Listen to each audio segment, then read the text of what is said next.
Well, here I am, Labour Party conference. Oh, Dawn. I won't get the whip taken off you. Not at all. No. I'm always going to speak to you. So, Labour Party conference here in Liverpool. Lucky on me. Last year, Labour swept to power. How's it all gone? Now, the polling is catastrophic. More than half of British voters want Keir Starmer to resign. He's less popular than any Prime Minister in recorded history, including Liz Truss at her lowest ebb. And only 11% of British voters have a positive view of the British government. Over 70% are dissatisfied. I'm not a polling expert, but that is not looking good. Why has it all gone so wrong? Do people here understand how bad it is? What is the point of the Labour Party these days? Let's see what they think. Why are you here? You can't stand the Labour Party. How long are you here for? How long are you here for? How long are you here for? How long are you here for? Okay, all right. How long are you here for? You again. Yes, Go it is. away. Go away. I'm sorry. All the best. He's less popular than Liz Truss at her worst. What's happened? You have to go and find out from someone else, Owen. How do you think it's all going for Keir Starmer? Well, I mean, not brilliantly. I'm a big Keir fan. He's a clever man. They must have had a plan. He's on top of things. If next May the elections in Scotland, Wales and the council elections across the country are as the opinion polls predict, I think it's politically inevitable that the Prime Minister will be gone, and that would mean that this is his last Labour Party conference. So It's very sad for all. Look how depressed he looks. Well, the truth is the fall from 35% of the vote in Great Britain in July of last year to 21% on average in the polls now. That is the quickest and most precipitous drop that any newly elected government has ever suffered. This is a government that came to power on a single word: change. Change to what? Yeah. And it's that second two words to which we never really had an answer. We need to be discussing ideas, and we need to take those ideas and show people and implement them, and we win for making a material difference to people's lives. And that's why I'm here. And listen, you don't necessarily agree with the leadership, but there's a lot of people trying to do that. And certainly I'm trying to do that, and that's why I'm here. From my point of view, from my constituents that I represent, the stuff that Rachel Reeves was talking about is the bread and butter stuff that really matters. Getting an extra school with every school with a library, it's massive impact on particularly kids in my constituency, that kind of stuff. Free school meals being expanded. There's loads of stuff that we need to be talking about. We're supposed to talk about good legislation until we're bored of talking about it. But what happens is there's a good bit of legislation and then there's an announcement about something else, and then that dominates the headlines, and we don't get to talk about the good stuff that we're doing. You know, the £1.5 million that I've got in Brent to help, like with the high streets. You know, the gambling campaign that I've been doing, and now people are going to have a say on what their high streets look like. That's a good bit of legislation. That's like taking. So let's talk about it. I'm kind of sick and tired of firefighting. I want to talk about the good stuff. So this has become a tradition. It has a little bit, yeah. I haven't got the badge this time. What about the power-thon? We spoke a lot about it. Power-thon is still back doing in the power-thon? action. Why is Keir Starmer the most unpopular Prime Minister in the history of recorded polling? Well, I think there have been issues mostly with communication, but I think the most important thing about the government is what we're actually doing in power. What percentage of the population say that they are satisfied with the government's record? Do you know what the percentage is? I mean, look, you'll get lots of different numbers from lots of different pollsters. No, all the pollsters are the same. Yeah. They all say very, very low. 13%. Look, the point I'm trying to get across is that in government we are doing really good things which are benefiting people. Right. And, you know, just in the last few weeks, we have had a reshuffle. We've got some people in really, really good places. We've got Pat McFadden in. Well, I mean, the problem is they clearly didn't have a plan, because if they had a plan, they wouldn't have to keep U-turning on policies like getting rid of the universal winter fuel payment and trying to attack disability benefits, none of which was in the manifesto. Well, look, I think the government has admitted that it has made some mistakes. I mean, we've seen that in the policy changes. But the important thing in these early years is to get the right legislation in place so that we can bring that forward, and so that in 4 or 5 years' time, we can show that actually we have brought about a change. Okay, People's lives are better, off, and I honestly believe that they will be. And do you think Keir Starmer will will be, if I chat to you in a year's time at Labour Party conference, will he be Prime Minister? Absolutely. 100%? 100%. Should we shake on camera? You can Keir come find Starmer me. will be Prime Minister in a year's one year time. from now, absolutely. There's a breakdown of confidence in politics and politicians because of the state of the country. We had the worst inheritance from any government ever, and the guy at the top, to be honest, is going to catch that more than the rest of us. So the answer to it is to deliver the change the country voted for. That includes building a record amount of social and council. Sum up the vision for the country. It's positive change to renew the country. That's what we're going to do. That's management speak. Come on, come on, David. A proud Britain, a prosperous Britain, a Labour Britain. Thank you.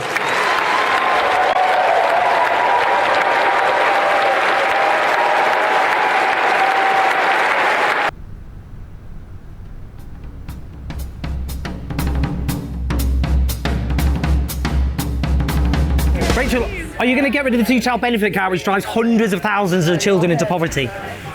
One stroke, hundreds of thousands of kids. Child poverty costs the country. Will the government get rid of the two-child benefit cap? No? Every day that goes on, more children in poverty.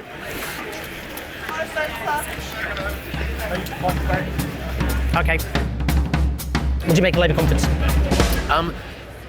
Conferences of governing parties are actually very similar. So, of course, there's a different flavour, and of course, you would never have a Tory conference, or I imagine it'd be very difficult to have a Tory conference in Liverpool.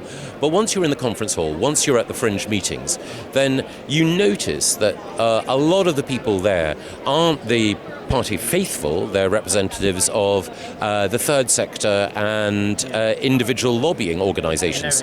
So you feel whenever a party is in government, whenever it's got the capacity to shift policy and to allocate funds, that it inevitably attracts people, whether that's from the National Deaf Children's Society or Blackstone private equity. We've had about a third of our post-war prime ministers since 2016, and there's only been one change in government. Do you not think a lot of that political instability, because I'm not sure Keir Starmer's going to last that long, the economic model just stopped producing sustained rising living standards, rising levels of security and improving public services, and there's massive discontent as a consequence. And that's the economic model both before the crash but particularly after. Do you think that's the problem? Yes. But isn't the economic model the kind of model you kind of support? Well, it's certainly the case that I'm a believer in markets, but I also think that part of the problem across the West, we've had sustained low growth and limited productivity gains, and I think that's because we need to revisit an economic model which is, I'm certainly a capitalist, but I think that the case is that rentier capitalism and crony capitalism have meant that the natural ability of the free market to generate innovation has been constrained. But I also think it's the case that globalization has meant that many of the jobs and many of the communities that gave people dignity in the past have suffered. And I think that anyone who has time and space to reflect on the last 15, actually I would argue 25 years, has to honestly acknowledge that and ask for questions, respond to questions about what should be done. You were an advisor for Tony Blair, and that was before the crash. I would say you need to get rid of the economic system and replace it with something else. But basically, you can't do the model of politics that you were doing before that new Labour model, because that went bang in 2008. I get that, and New Labour were a government at the end of the 20th century. We're now in the second quarter of the 21st century. Lots of things have changed. It's not simply the bad things like the instability in the global economy. It's not just simply the inherited debt after COVID. It's actually, there's more constraints around us, but I personally wouldn't have made all the tax pledges in opposition that the government made. But that's the one they put themselves into a corner, didn't they? They create a cage, and they're finding it hard to manage within that cage. Now, I think there's still, because there's always opportunities to change your mind about things. I think Labour will win the next election if it gets its policy platform right and shifts to the left more decisively, more vocally to the left. And then it's a question for the party who has its leader. I'd be happy if the platform changes, we can win. And then the personnel need to be the right personnel. The right politics for now is the politics for the decades leading to 2050. Of course my politics have changed, but the world has changed. Do we need more radical solutions? Of course we need more radical solutions. Why? Because the challenges are more radical and more existential. Even though so many Labour members have left because of the direction of the party, including its position on Israel's genocide, there's no question that the vast majority are angry about Israel's genocide. But will the party let their voice be heard? Well, interesting. A debate was allowed, the government could say. Quite a bit of dirty tricks going on. And this really sums up how this government operates. They're scared even of their own members on the question of Israel's genocide and so many other things. I want to talk to Ben Jamal. He's the director of the Palestine Solidarity Campaign, the big mass movement, of course, in solidarity with the Palestinian people, to find out what they've been up to. There was an emergency motion submitted, supported by all the trade unions, I think 17 CLPs, a really strong motion that basically says conference acknowledges the UN report that identifies Israel is committing a genocide and accepts all the recommendations, which means that the Labour Party would have to accept comprehensive sanctions, an arms embargo, action against companies that are supporting and aiding and abetting the genocide. Really strong motion. The government has effectively sponsored its own alternative motion, which says none of those things. And actually their motion lies about the UN report. It says the UN report said there was a risk of genocide. It doesn't. It says it's a genocide. You asked the question, was there a debate? Well, there was of sorts. I mean, people were allowed to propose and second the motion, and then, in a debate, you throw it open to the floor to take speakers from the floor. 9 people were invited to speak. 7 of them supported the government's motion, and 2 others wanted to talk about Ukraine. Not a single speaker was taken from the floor to support the motion that the government does not want to see introduced. The chair called me to speak. There was a big cheer from Unite, because they don't call Unite very often. That may have made what happened. I got to the front. The security bloke said, hold on a minute. He looked at the chair, she looked over, and she went, no. He said, you're not going up. I caught her eye and I said, you called me. And she went, no. And the security man said, I'm going to call security and get you chucked out. It was disgusting. They just didn't want Unite to speak. And maybe she saw me taking off my blue shirt. She said, the bloke in the blue shirt, saw me starting to take it off, and I had my Palestine football shirt underneath. Maybe, I don't know. And that's what happened. Supposedly there's a big kerfuffle in CAC about it. Commons Arrangement Committee. Yeah, that one, yeah. Emergency motion, peace in the Middle East. 2, can I see all those in favour?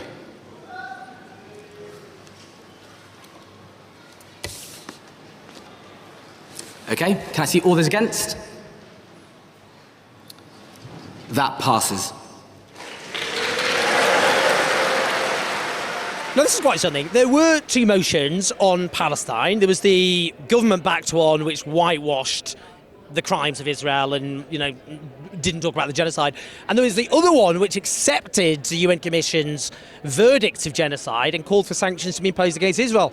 That one won, despite all the control freakery, despite these authoritarian goons who now run the Labour Party.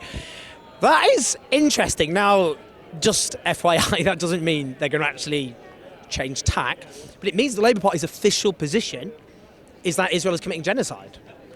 And that's quite an odd situation to be in, where the Labour Party officially says it's genocide as democratically decided by its members, whilst the government continues to arm and facilitate it. I want to see what people think about that. The conference has said this is genocide. Do you accept now it's genocide now your own members are saying it? See you later, Jenny. Do you accept the consensus of genocide scholars that a genocide has been committed? Charles. If the UN Commission, the independent commission says genocide has been committed, you're still arming the genocide. There is a really important peace process and set of discussions that are underway at the moment, which is all about trying to get a ceasefire, the release of all the hostages, and also the return of humanitarian aid. You're supplying the components to F-35 jets which are bombing children in Gaza. We've had discussions at the UN General Assembly involving the recognition, the historic recognition of the state of Palestine. I've just come back from Palestine. They say there's nothing left to recognise. What about the components to F-35 jets? Oh, sorry. Okay. It be clear for the first time that Hamas must have no role in the future of Gaza. Children in Gaza are being killed by F-35 jets. Your components are killing them. Immensely important. We have to get a ceasefire urgently.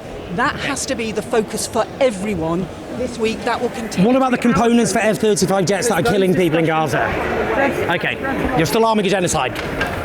The view amongst Palestinians is recognising a state is 30 years too late. There's nothing left of Palestine. 100 years too late, you could argue. Very well put, actually. We're still supplying F-35 components. These are fighter jets which are raining death and destruction. Well, they're not being used in Gaza. Yes, they are. No, they're not. Yes, they are, Chris. F-35 jets are being used in Gaza. I'm sorry, Chris, I'm going to have to just insist that's correct. Well, we're just disagreeing with each other. Well, no, yeah, but you're entitled to your opinions, but you're not entitled to your facts. The F-35 jets, no one contests they're used in Gaza on a factual basis. That's killing children. Does that not worry you? And do you not think you're criminally liable as a government? I don't think we're criminally liable. We have one of the toughest export regimes in the world. It's much more robust than any other country that I've looked at, for instance, France or others. The F-35 program is complicated because of the way it's constructed. Each individual country has a veto on changes to the package, so it is a complicated area. I would like us. Russian fighter jets.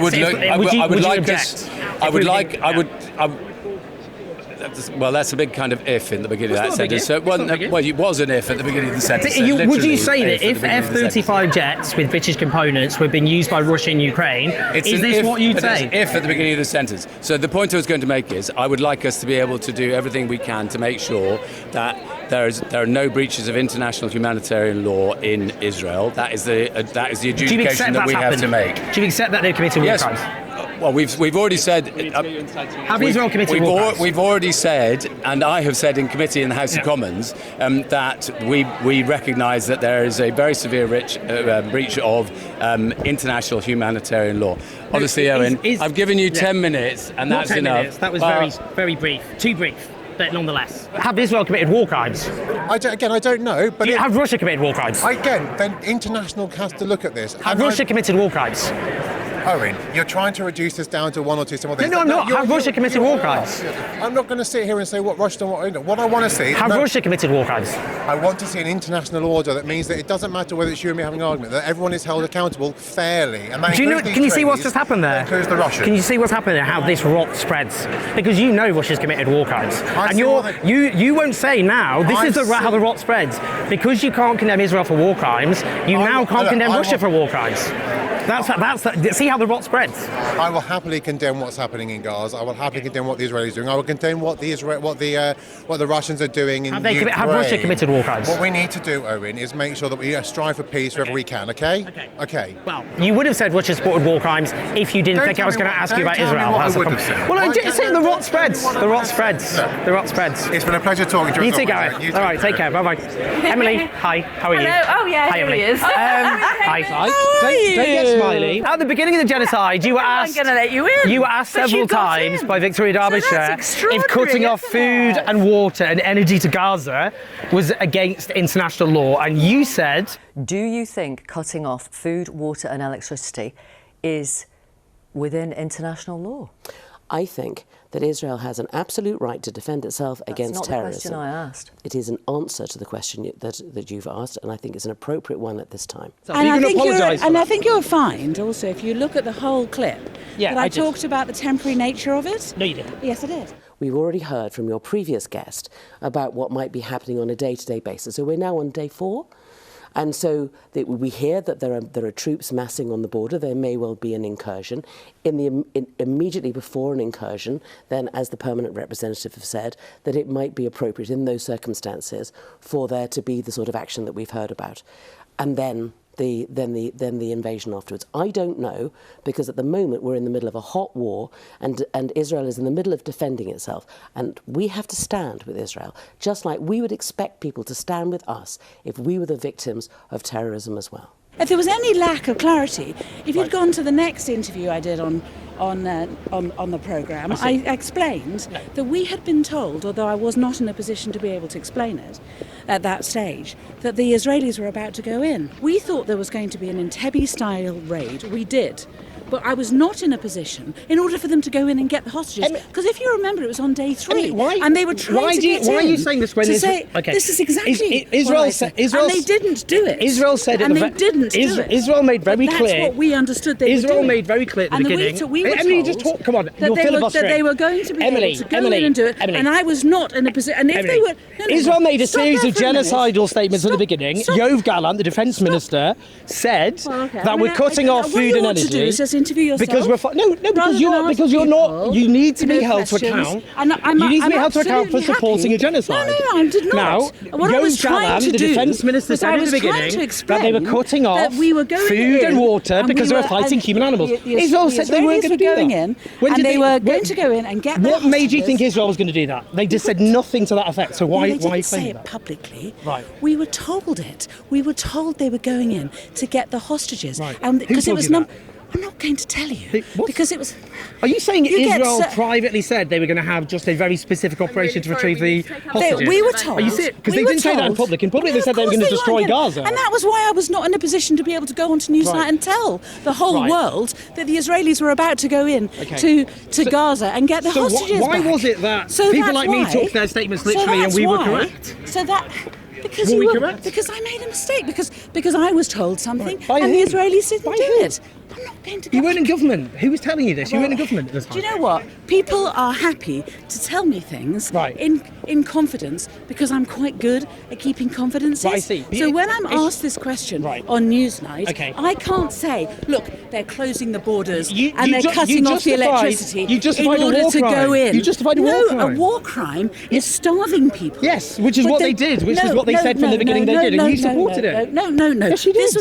This was on day 3. Right. This is on day 3. But they said, Yoav Gallant said that they were cutting off food and water because we're fighting human animals. And once they started doing that over the long period, they did that at the beginning. Became, you do not starve someone on day 1, 2 and 3 if you close the borders. You know that they were doing that. Israel was doing that for 20 years. They kept closing the borders. And they said we're fighting human animals and they imposed the siege and now people are starving to death. Are you going to apologise? Are you going to apologise? I am explaining to you why I said what I did. But the trouble with you, Owen, is you don't listen. You like to talk, you don't like to listen. What do you think about? Do you think Israel's committing genocide? It's something you've been very outspoken about, the whole issue. Do you think Israel's committing genocide? When have I spoken about Israel? You've spoken about Israel and Palestine before. When have I ever spoken about Israel or Palestine? Have you not? When? Have you not spoken about it? When? You just said I had. I would say you have. You just said I had. Do you not speak about it? You just said I had. Okay. What's your view about the issue? You just said I had. Okay. When have I spoken? You've no idea my views or what I do on that. Okay. Well, what are they then? You've no idea. What have I got wrong? What are they? Well, you said I haven't. Do you think we're arming genocide? We're providing crucial components for F-35 jets? I think what we should be doing is making sure there's peace and working with all sides. Does providing crucial components to F-35 jets, which Israel are using to incinerate babies, does that make peace happen? I think us working to get peace is a very good thing. The more we do it, the better we do it, the more effective we do it, the more we do it with Palestinians, the more we do it with Israelis, the more we do it with other states. What about the components? What about the components for F-35 jets? And that's what I do. Sure. I do my little bit in relation to that, and I'm going to continue. But I don't need to tell you or the rest of the world what I'm doing or how I'm doing it. Well, you're a politician. No, you started to cite. You started to cite my views. No, I didn't. On issues. Yes, you did. You said You've this. spoken out about it. Yeah, but you're wrong. So you've never You're spoken wrong. out. You've never spoken out about it. If I Google to see that you've spoken, what will I find? What will you find? Will I find that you've ever spoken out? Google and see. Google and see, and then come back. Well, why not just tell me now? You're the Lord. You can tell me. Google and see. You stated. You stated my opinion. You said you've spoken about the issue before, which you have. No, I haven't. You've never spoken. When? Have you never spoken about Israel and Palestine? When? So have you never spoken? Okay, When? let's Google. No, when? I'll check. When? We'll just check now. When? It's easy to check. When? So John, this you man. can't. Oh, So this. Oh dear. So this man is busy telling me my views that he's never actually even researched. I suggest as a journalist what he does is he goes and researches my views before he comments on them. Okay, shall we go? Can I have that back? Fuck off. No, why? Can you give me a mic? Come on, John. John, don't be ridiculous. Why? John, give me the mic. Come on. You're busy. John. You're busy doorstepping. John. I'm doorstepping you. John, now. that's not. John, let's not cause a scene. Let's not cause a scene. Calm down. Calm down. Calm down. There's a microphone there. Thank you. Sorry, don't do that, John. I'm a journalist. Sorry. He's a lord, but he doesn't like being questioned. Double standards when it comes to Jewish people, double standards when it comes to Israel, have no place in the modern world. It is double standards that we see when it comes to anything Israeli. That is a major problem. The United Kingdom and Israel have had a row over a British court's attempt to arrest former Israeli Foreign Minister Tzipi Livni for alleged war crimes against the Palestinians. UK Member of Parliament John Mann, who is currently visiting Israel, said that the laws in Britain have to be changed. And it's become a key part of left orthodoxy that Israel should be demonised and delegitimised. And that needs directly challenging. I don't accept the G word being used even now, Even and though- nor does the British government. Even though a consensus of genocide scholars has said this is genocide. The opinions of some people, not the opinion of the British government. Well, who do you think we should defer to more? The British government. I'm a Labour fucking MP. I'm going to... over genocide scholars? Yeah, but Like we should Professor listen Omar to Bar- our own government's legal analysis. Right. So when Yoav Gallant said we're cutting off all food and water because we're fighting human animals, you didn't think that was genocidal? No, I You didn't think that was disagree with. I think that many of the things that Israel has done have not even helped Israel. I think they've been the behaviour has been daft in a lot of circumstances. It's been reprehensible in some circumstances. I do not think it crosses the bar. How would you with describe? genocide. How would you describe deliberately shooting children in the head and the chest? How would you describe that? I'm just not sure I believe that anyone has deliberately done that. So why have dozens of US-based medics reported, having served in Gaza, that Palestinian children have been shot in the head and the chest deliberately by Israeli snipers? I don't believe that that's happened. So why are they saying it? I don't know. Why? So you know better than genocide scholars and medical experts, medics who served in Gaza. Well, I know what I believe. But it's not based on any facts, is it? But why? How come I'm in the same point of assessment as the British government is? The British government is legally implicated in the crimes of trying to... So now we're getting to... they're all genocidal, the British government... But if you arm a Israelis. genocide, it makes you complicit. And why did the... Arm a genocide? Do you think it's... We stopped arms exports in the summer of last year. No, we don't. We provide crucial components for F-35 jets, and I'm sure you know about the Arms Trade Treaty of 2014.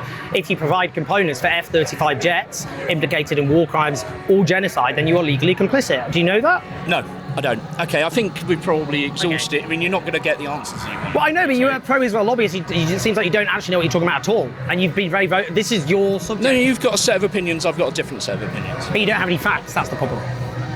Do you accept Israel have committed war crimes? Any war crimes? I don't know. I don't have enough information to make that judgment, and it's not me that...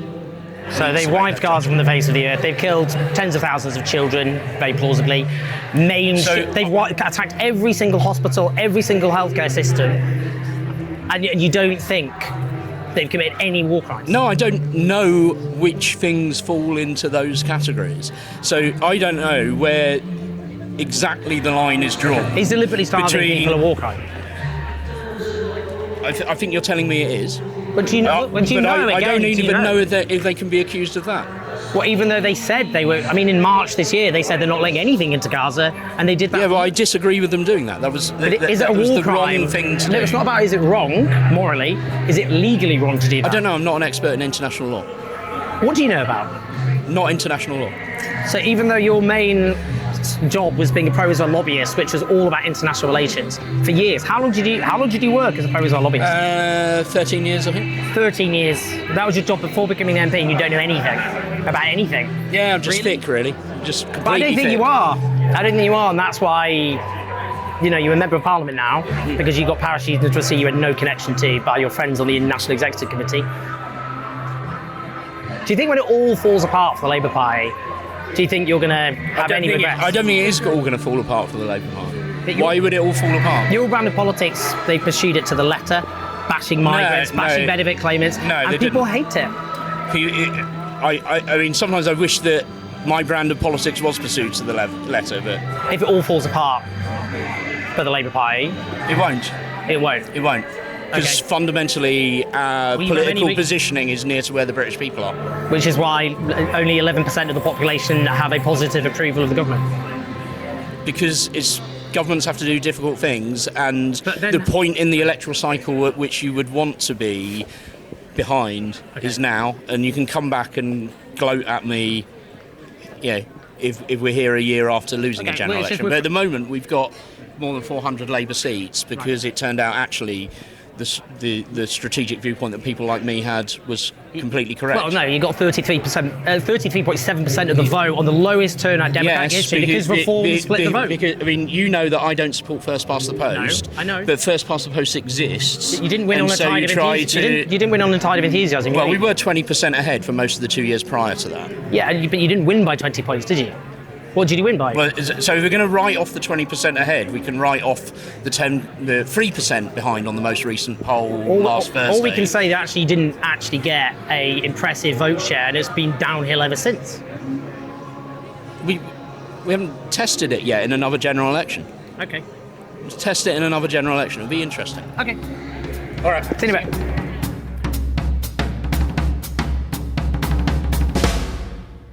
This is a disaster. I mean, and I think what's striking is there's little realisation in here about just how disastrous things are, about how unpopular Labour is. No government, after being elected, has become so unpopular so quickly. And think back about the sorts of governments we're talking about. And, whether it be, attacks on disabled people and elderly people being construed as mere mistakes, whether it be literally leading members of the Labour Party running away from their record on Israel's genocide in Gaza, the great crime of our age, which they are complicit in, there's denial and there's delusion about the state of this country and the crisis in the world. And the danger is, of course, if we don't get our act together on the left, then it will be fascism. It will be the far right, on the rise everywhere. And you can't help but feel we're sleepwalking into a far right government in this country, partly because this party has failed to address the massive crises facing Britain and the world, leading to an avalanche of disillusionment. And the question is, who exploits that and who benefits from it? And there's a challenge to us on the left. We've got to get our act together because this lot are a disaster, a delusional disaster, who don't realise that walking off a cliff into the abyss. And the question is, do we want to walk off the cliff into the abyss with them? Press like and subscribe, leave your thoughts and your comments. We'll be at Green Party Conference to see will the left get their act together. I'll speak to you in a bit.